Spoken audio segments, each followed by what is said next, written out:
Bonjour.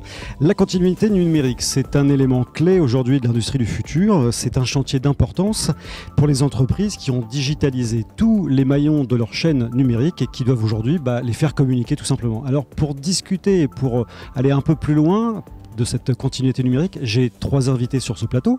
On va commencer par Autodesk. Vous êtes monsieur Gontier, Christophe. Alors j'ai Manufacturing Territory Account Executive. En français, c'est responsable commercial d'un territoire industriel. Dans le domaine du manufacturing. Exactement. À vos côtés se trouve Stéphane Guignard. Bonjour. Bonjour. Vous êtes directeur Europe du Sud pour Arras. Et enfin, juste à ma droite, bonjour. Vous êtes Philippe Barbarin, vous êtes directeur commercial de la partie logicielle chez Percal. Percal qui est finalement un intégrateur et un revendeur des produits PTC, c'est bien ça? Oui, tout à fait. Première question, pour parler de cette continuité numérique, finalement, que risque-t-on lorsque l'on a une discontinuité numérique? Finalement, quels sont les enjeux de cette continuité numérique? Monsieur Barbarin, peut-être?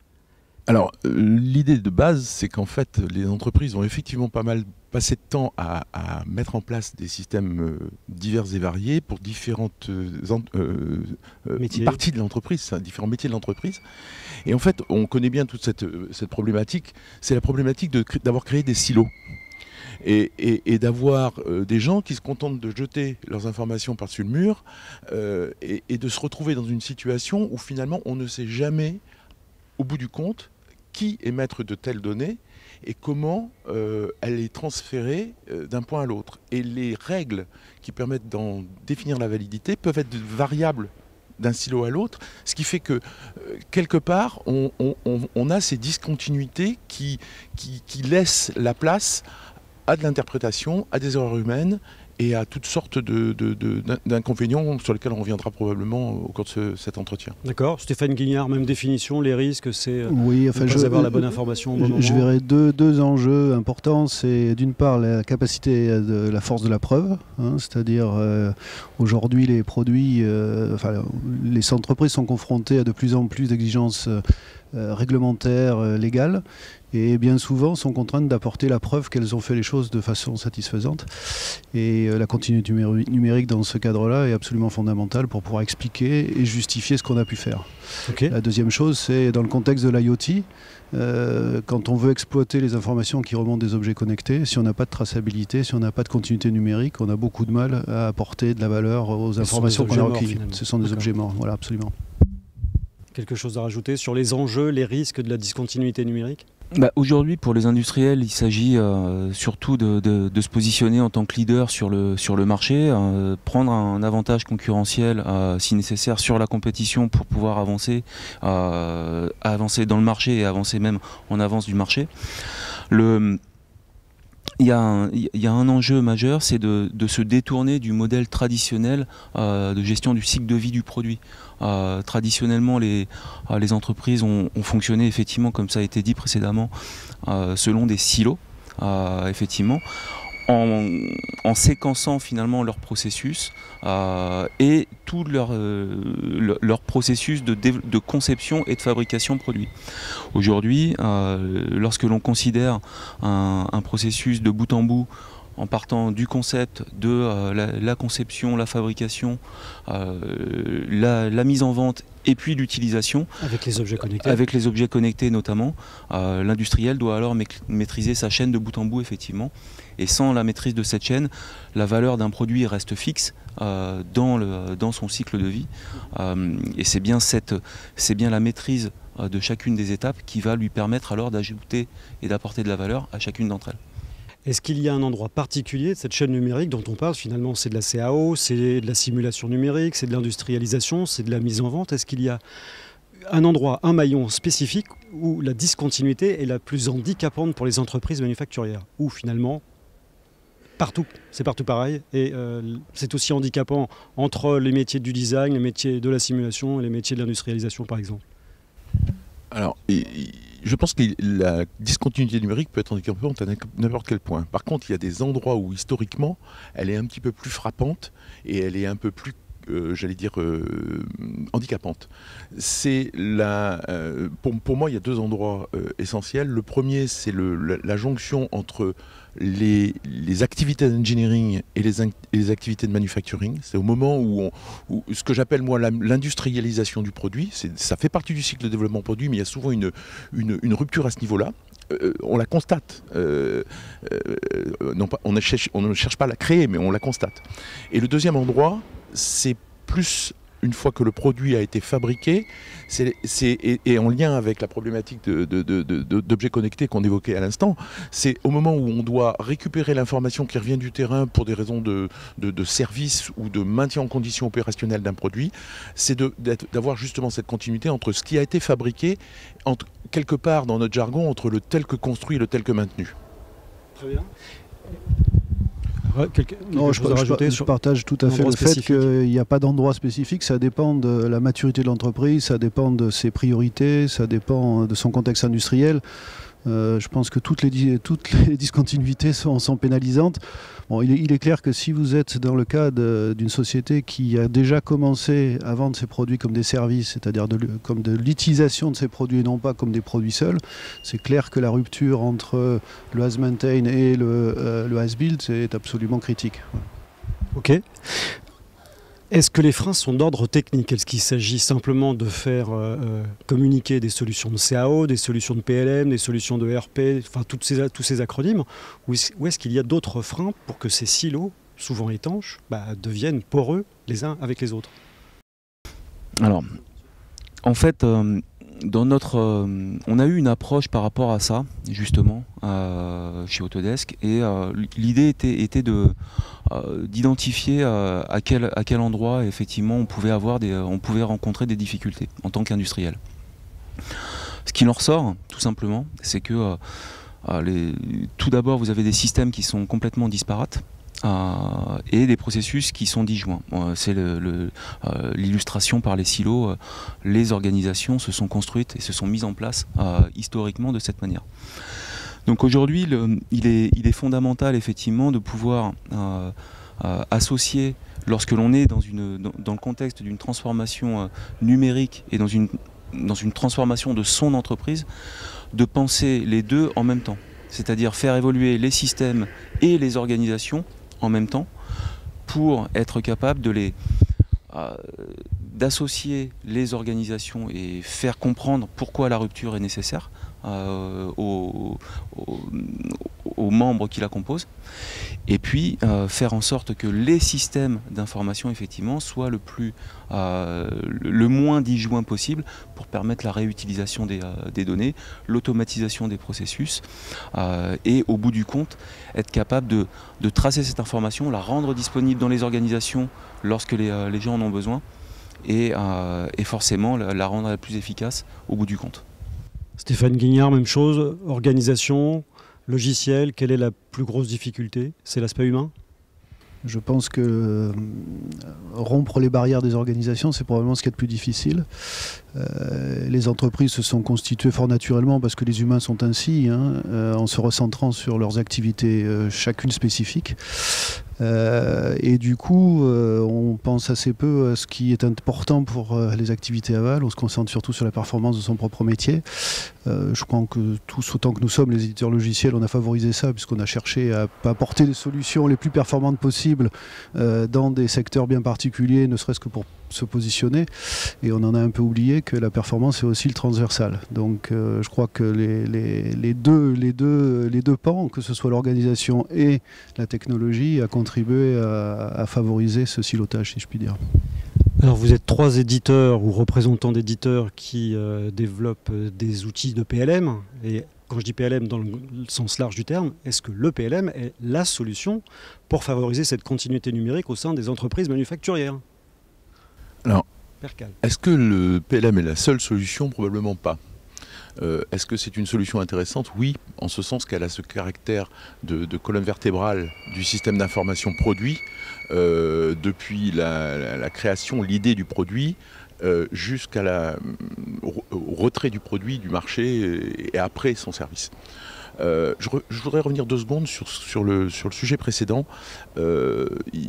par rapport à la dualité organisation-produit ou process-produit. Il y a une trentaine d'années, j'ai commencé dans ce métier en faisant de la CAO, comme beaucoup d'entre nous, on a commencé par ça. Et j'avais coutume de dire à l'époque que l'effort que doit faire l'entreprise pour réussir la mise en place de son système de CAO serait bénéfique quand bien même on ne le mettrait pas en place. Parce que cette révision des processus, et pour moi, c'est clair que faire communiquer 2 systèmes quels qu'ils soient avec les architectures modernes des systèmes qu'on a aujourd'hui, c'est pas le plus compliqué. Faire communiquer des gens, faire communiquer des organisations, ça c'est beaucoup plus compliqué et ça amène à un vrai débat sur la conduite du changement. Alors après de savoir si le PLM, le RP ou tout autre outil dans l'urbanisation informatique d'une entreprise est ou pas concerné par le problème, la réponse est évidemment oui, tous le sont. C'est un outil, ça reste un outil qui va structurer une organisation favorable. Ce qui est la grande difficulté, c'est de faire admettre et de conduire le changement. Et c'est le gros problème de la mise en œuvre d'un système cohérent de bout en bout. Encore plus criant, et on le disait tout à l'heure, si on débouche vers les produits comme un service, l'Internet des objets, c'est qu'il faut absolument que la vision vienne d'en haut, parce que ce qu'on vise, c'est l'efficacité globale de l'entreprise, et non pas l'efficacité unitaire de chacun des silos dont on parlait tout à l'heure. Vous voulez rajouter quelque chose sur le PLM, la solution, peut-être pas la solution, mais en tout cas un outil qui va permettre de structurer. Est-ce que vous avez des exemples d'entreprises qui, grâce à la mise en place d'un PLM et d'une démarche PLM, eh bien, ont gagné en continuité numérique? Est-ce qu'on peut citer des noms, des cas ou des structures qui se sont améliorées grâce à cela? Très clairement, tous les utilisateurs de PLM ont à un moment ou à un autre, j'allais dire, se sont affranchis d'une forme de discontinuité. Ont-ils pour autant résolu la totalité des discontinuités auxquelles ils avaient à faire face? Probablement pas. Parce que, comme on l'a évoqué là, ce sont des projets de longue haleine, c'est jamais terminé. Je dirais, supprimer les barrières organisationnelles, c'est quelque chose d'extrêmement compliqué. C'est une conduite de changement fondamentale. Donc, oui, des exemples, on en a plein. Bon, on peut citer, nous, on a le cas de GE General Electric qui fait des moteurs d'avion, qui a effectivement résolu son problème de discontinuité entre le design et la fabrication, enfin entre l'engineering et le manufacturing. Bon, très clairement, ils ont obtenu des gains et une fluidité de ce point de vue-là, et en particulier sur tout le traitement des modifications. Donc oui, on a plein d'exemples. Cette discontinuité, lorsqu'elle est résolue, on peut la mesurer. Oui, absolument, absolument. Maintenant, si la question est connaît-on des industriels qui ont éliminé la totalité de leur discontinuité numérique, je pense qu'on va avoir du mal à en trouver, pour être sincère. La meilleure preuve, c'est que des entreprises aujourd'hui, et c'est intéressant, ont créé des postes de responsables de la continuité numérique. Ça devient un métier à part entière. Ça devient un métier à part entière. Et c'est significatif de la prise de conscience, au moins à un niveau de management, que ceci est nécessaire. Maintenant, on n'a pas l'outil de mesure est assez difficile à mettre en place, parce qu'au début de l'action, encore faudrait-il mesurer le coût de la discontinuité. Et ça, c'est pas du tout évident, parce que on ne peut quelquefois faire la preuve qu'à contrario, en disant ben voilà, si on ne l'avait pas fait, voilà ce qui serait arrivé, mais c'est toujours facile de raconter l'histoire après. Monsieur Gontier, vous voulez rajouter? Oui, ce que je voulais rajouter, c'est effectivement l'illustrer par rapport à votre question vis-à-vis du positionnement du PLM comme étant un facteur clé de succès dans l'entreprise. En tout cas, même s'il n'est pas en tant que tel le facteur clé de succès, il est un support indéniable aujourd'hui. Un support indéniable d'une démarche de continuité numérique. Au-delà de ça, pour l'illustrer, et effectivement, la quantification du succès de la mise en place d'un PLM, pour les industriels, parfois il se résume à mesurer tout simplement la vie même de l'industriel ou d'une usine qui peut être menacée. On a un exemple récent en la matière où effectivement ce site était menacé il y a à peu près 3 ans. Un grand nom également du domaine industriel, qui finalement, pour reprendre mes propos précédents sur la révision de ces processus, la révision de ces systèmes et l'association à cette transformation de son organisation, aujourd'hui travaille pour de nombreux clients. C'est complètement diversifié parce qu'ils ont fait passer le message de la transformation numérique comme étant un carrefour incontournable pour réussir. Ils sont passés d'une situation finalement il y a 3 ans où ils étaient menacés d'existence, tout bonnement, à aujourd'hui un véritable succès industriel et où finalement leur question aujourd'hui est plus de savoir comment est-ce qu'ils vont gérer aujourd'hui leurs nouveaux clients. D'accord, donc là véritablement un gage de performance, voire exactement. De développement d'entreprise indubitable. Tout à fait. Et un autre point qui l'illustre, pour reprendre ce que vous disiez tout à l'heure sur les nouvelles fonctions au niveau des responsables du digital, je pense qu'un des positionnements clés dans l'organisation, c'est qu'aujourd'hui le Chief Digital Officer est positionné non plus au niveau de la DSI, mais il est positionné directement au niveau de la direction générale. Ça veut dire que c'est un projet d'entreprise et non plus un projet informatique. Tout à fait. D'accord. Complètement. Là-dessus, je suis 100% d'accord. Y a-t-il des points durs sur lesquels les entreprises doivent faire attention lorsqu'elles mettent en œuvre un projet de continuité numérique? Est-ce qu'il y a des sujets sur lesquels on doit être très attentif? Alors, il y a un sujet que j'aborde souvent sous la forme d'une boutade. Les gens connaissent probablement pas le PCV et le GCN.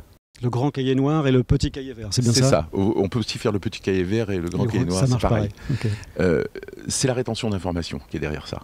C'est-à-dire qu'en fait, la mise en place des processus qui vont avec la mise en place d'un PLM d'une manière générale amène à comprendre comment l'entreprise fonctionne. Avant de proposer de la transformer, on essaye de comprendre comment elle fonctionne. Et pour comprendre comment elle fonctionne, on en arrive à des gens clés ou des gens qui se voudraient clés en ayant quelque part une information que les autres n'ont pas. Et cette difficulté-là, elle est essentielle parce que la mise en place du système, les gens le ressentent comme une menace, alors que c'est une opportunité. Mais ça, pour moi, c'est un des points de blocage. Et puis le deuxième point, si vous permettez, c'est l'implication du middle management. Ça, celui-là est peut-être encore plus criant. Lorsqu'on a compris, lorsqu'on a mis en place le Chief Digital Officer, ou quel que soit le nom qu'on lui donne, lorsqu'on a compris que c'était finalement une approche d'entreprise, que ce qu'on visait c'était l'efficacité globale de l'entreprise, on a souvent une tendance à dire ok, j'ai la direction générale qui est acquise au projet, je vais dans le cadre du projet former les gens qui vont utiliser, c'est-à-dire ce qu'on appelle les end users dans notre jargon. Et si on néglige la courroie de transmission des couches intermédiaires de management, ils vont se retrouver complètement décalés de leur propre savoir-faire par rapport aux troupes qu'ils sont censés manager. Si on les rejette, on casse la machine. Donc c'est essentiel, à mon sens, dans la conduite du changement, d'impliquer très tôt dans le processus l'ensemble des couches de management et sans oublier le management intermédiaire. Stéphane Guignard, même chose, c'est un projet top-down. Et puis, évidemment, il faut faire participer le middle management. C'est très clairement un projet d'entreprise. On parlait d'impliquer les directions. Moi, ce que je note, c'est que très souvent, les directions générales sont très concernées au moment où on lance les projets. Mais au fur et à mesure que ceci avance, l'engagement s'étiole et c'est là où on commence à avoir des problèmes sérieux parce que c'est suffisamment compliqué et délicat pour qu'on ait besoin de l'executive management tout au long du projet et des projets parce qu'encore une fois, ça ne se fait pas en une fois. Moi je partage complètement ce qui a été dit. Je voudrais revenir sur le fait qu'il faut donner du sens à la fois collectif et individuel. C'est-à-dire qu'il faut que les acteurs trouvent du sens pour eux-mêmes et pour leur groupe, quelle que soit la taille et le niveau du groupe. Alors, c'est de l'accompagnement du changement, c'est aussi dans la construction de la solution d'être très attentif à ce que ce qu'on demande de faire à un individu soit effectivement utile pour les activités downstream, mais soit aussi intéressante pour lui et donc il en retire de la valeur. Donc il faut toujours se poser la question, c'est ce que je vais demander comme tâche à l'individu pour qu'il contribue au collectif, qu'est-ce que moi je vais lui rendre en tant que valeur pour sa propre activité. Voilà, donc ce sont des petits trucs, mais il faut y penser. Non mais ça paraît important. Même chose, est-ce qu'il y y a aussi ces mêmes points durs que vous rencontrez dans votre clientèle ou est-ce qu'il y en a d'autres? Je pense par exemple à la reprise de l'existant ou même des structures informatiques qui peuvent être quelquefois aussi difficiles à gérer lorsque l'on se lance dans un projet de continuité numérique. Alors effectivement, il y a le poids de l'existant et c'est là où le rôle du top management et du middle management est important. Et en amont de cela, ce qui compte également, c'est la communication que vous allez mettre en place autour de votre démarche. La communication interne, la communication externe, qu'elle soit informatique, qu'elle soit numérique. Surtout, la manière dont on partage l'intérêt effectivement collectif, l'intérêt individuel, que ce soit pour les départements ou que ce soit pour les collaborateurs qui la composent. Et pour faire adhérer à un projet qui est commun, qui est celle de faire avancer l'entreprise dans son industrie du futur, dans sa capacité demain à innover, et comment est-ce que chacun d'entre nous va contribuer ou aider l'entreprise à optimiser sa capacité d'innovation, la qualité de ses produits et la performance générale de l'entreprise. Pour la reprise de l'existant, je dirais que, pour revenir à votre question, la difficulté principale, c'est justement quand on prend connaissance d'une entreprise dans son système ou dans son organisation, cette fameuse réticence au changement, effectivement, si elle n'est pas accompagnée d'un message fort, alors vous pouvez être confronté à une difficulté. À partir du moment où, effectivement, cette barrière, quelque part, est levée en amont et partagée dans l'entreprise, alors les portes s'ouvrent différemment. Parce que les aspects techniques seront plus faciles à gérer, c'est cela que vous voulez dire ? Exactement. Je dirais que l'aspect technique, c'est un aspect qui découle d'une volonté, d'une stratégie d'entreprise qui est mise en œuvre, ou pas d'ailleurs, par les industriels. Et vous avez différents moyens derrière pour passer votre message. Lorsque l'on digitalise une industrie qui donne un message de modernité, effectivement, et qui passe le message de modernité, qui communique justement l'importance du digital dans une entreprise, et que vous associez à cela les collaborateurs, que vous les immergez dans leur modèle, que vous les formez également à des nouvelles techniques, que vous êtes capable d'attirer de nouveaux talents, de nouveaux ingénieurs qui vont apporter du sang neuf dans votre entreprise, alors eh bien, effectivement vous véhiculez un message de modernité et la barrière technique finalement peut alors être levée relativement facilement. D'après ce que vous me dites, c'est un chantier permanent, c'est peut-être ça la difficulté, c'est pas l'initiation du projet qui doit être top-down, qui ne doit pas être un projet informatique, mais c'est la continuité, puisqu'on parle de continuité numérique, la continuité de ce projet dans le temps et à travers les différents silos. Oui, non, très clairement, je pense qu'on n'a jamais fini. Très sincèrement. Est-ce qu'il n'y a pas des méthodes, mais comment doit-on démarrer? Je suis une entreprise, PME ou grand groupe, est-ce que je dois travailler sur mes points forts et essayer d'étendre ces points forts de continuité numérique, ou au contraire travailler sur ma plus grosse rupture de continuité numérique? Enfin, de mon point de vue, il faut s'attaquer d'abord là où ça fait le plus mal. Pour une raison simple, c'est que il faut susciter de l'engouement, il faut un facteur d'entraînement, et donc il faut du résultat. Et donc si on veut emmener tout le monde dans une même vision, dans un même projet, il faut vraiment aller attaquer là où c'est difficile. Moi je conseillerais franchement de commencer par ça. C'est pas forcément là où on est le plus fort, on est le plus faible, c'est vraiment là où ça fait le plus mal et où l'entreprise a besoin de progresser maintenant. Voilà. Donc ça nécessite d'identifier la plus grosse discontinuité numérique que l'on a. De toute façon, si vous voulez emmener les directions générales, si vous voulez emmener un patron, il va être concerné par là où c'est difficile et là où il a des gros soucis, où il a des gros sujets. Et si vous ne l'emmenez pas avec vous, de toute façon, vous n'y arriverez pas. Donc à mon avis, vous n'avez pas beaucoup de choix, si je puis me permettre. Donc c'est votre rôle en tant qu'éditeur et en tant que partenaire intégrateur d'aider l'entreprise à identifier son point dur et à le lever. Oui, tout à fait. Tout à fait. Je reviens une seconde sur un sujet qu'on a peut-être un peu escamoté. C'est la reprise de l'existant. La reprise de l'existant, il faut l'entendre de deux manières. Il y a la reprise des données, et ça peut ne pas être simple, parce que justement, à cause de ces discontinuités, on va trouver des incohérences, il va falloir faire des arbitrages. Quand on trouve la même donnée à 4 endroits différents, sous 4 formes différentes, et éventuellement qui n'est pas tout à fait la même alors qu'elle est censée l'être, ces arbitrages-là vont être un petit peu longs et compliqués à mettre en œuvre. Donc ça, c'est la reprise des données. On a des outils, mais ça peut sur des... Faut pas le négliger. Faut pas le négliger.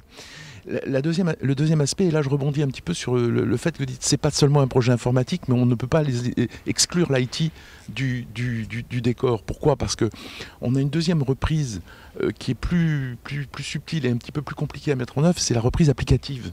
C'est-à-dire que avant la mise en place de systèmes comme ceux qu'on peut proposer, qui sont des PLM, qui ont une vision qui est très transverse de l'entreprise, on a mis en place cette fois-ci des silos numériques.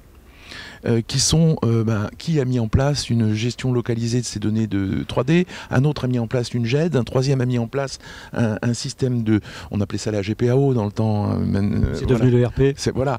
Et les gens ont du mal à comprendre où doivent se passer les interfaces nécessaires entre ces différents systèmes et quels sont les systèmes qu'on doit garder et ceux qu'on doit perdre. Et cette adhésion également de l'urbaniste informatique, je ne sais pas si le terme est bien choisi, mais de la personne qui justement s'intéresse à cette structure du décor informatique est également importante.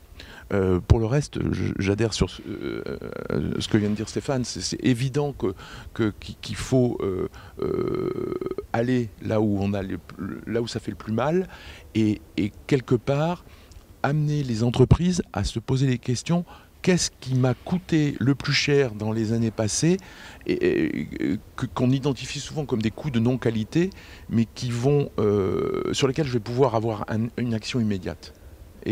Voilà. Dernière chose, puisqu'au fait on parle de continuité numérique dans le cadre de l'industrie du futur, et puis on l'a un petit peu évoqué au début, l'un des objets essentiels, pas essentiels, mais disons emblématiques de l'industrie du futur, c'est l'objet connecté. Est-ce qu'on peut envisager une continuité numérique de bout en bout de l'entreprise étendue, c'est-à-dire des premières esquisses qui se feront maintenant quasiment numériques sur des tablettes digitales, jusqu'à l'objet en vie chez les clients? Est-ce qu'il y a la possibilité demain ou après-demain d'avoir un outil, des processus, un PLM qui couvre la totalité sans discontinuité numérique? Vous venez de donner la définition de ce qu'on appelle le digital twin, c'est-à-dire ou le jumeau numérique, c'est-à-dire la capacité qu'on a à avoir à la fois la définition virtuelle de quelque produit que ce soit, digital de ce produit, et sa définition et sa vie réelle, les paramètres que peut remonter ce produit que j'ai fabriqué, je pourrais les comparer à mes hypothèses de travail, dans l'objectif, d'une part éventuellement de l'améliorer, mais pourquoi pas, et aussi de le servir, c'est-à-dire d'en assurer le service. Donc oui, la réponse est oui. Le PLM est probablement un préalable à la mise en place de ce jumeau numérique. Ça peut être vu comme de la science-fiction par certains, c'est déjà la réalité pour d'autres.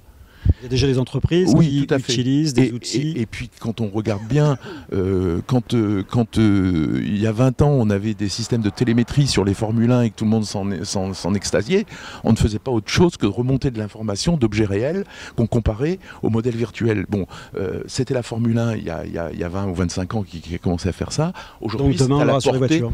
Non, mais c'est surtout à la portée de n'importe qui. C'est déjà sur les voitures. C'est déjà sur les voitures de tout le monde. Ok. Stéphane Guignard, même chose, vous avez aujourd'hui, vous, des clients qui ont envisagé cette continuité numérique et qui... Oui, enfin, il n'y a pas d'impossibilité technique, si vous voulez.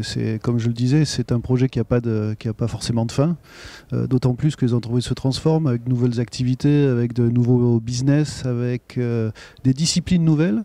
Donc ça veut dire que la nature des informations que vous devez lier entre elles évolue constamment. Donc ce qui est important, c'est d'avoir des technologies qui permettent d'accompagner cette transformation continue. Mais sur le fond, il n'y a pas de raison de ne pas y arriver. Il faut simplement du temps et de l'énergie et de la volonté, c'est tout. Christophe Gontier. Ce que je pourrais rajouter à cela, avec lequel bien évidemment je suis en phase, c'est le fait que aujourd'hui, le produit n'est pas seulement le produit qui sort de l'usine et qui est mis à disposition, qui est mis sur le marché, qui est mis à disposition de son utilisateur. C'est un produit qui va vivre, c'est un produit dont le cycle de vie va également s'accroître et surtout la valeur du produit au cours de son cycle de vie va également s'accroître. La promesse des objets connectés, c'est ça, c'est-à-dire être aussi bien sur les moyens de production que sur les objets connectés en eux-mêmes, embarqués dans les produits. C'est cette remontée d'informations pour les industriels, pour être capable d'apporter des améliorations, d'apporter des capacités supplémentaires. Et le produit finalement est un produit comme un service. Et pas exclusivement le produit en tant que tel qui rend le besoin du téléphone. Par exemple, aujourd'hui, si je prends le smartphone, il me rend de multiples services et j'ai des capacités complémentaires depuis que j'ai acheté mon smartphone, parce que effectivement, les industriels aujourd'hui sont capables de remonter de l'information, sont capables de remonter des besoins. Les industriels ont besoin effectivement de prendre en considération les demandes de leurs clients et accroître ainsi la capacité des produits au cours de son cycle de vie. Effectivement. Merci à tous les trois, ce sera le mot de la fin. À bientôt. Au revoir. Merci, au revoir. Merci.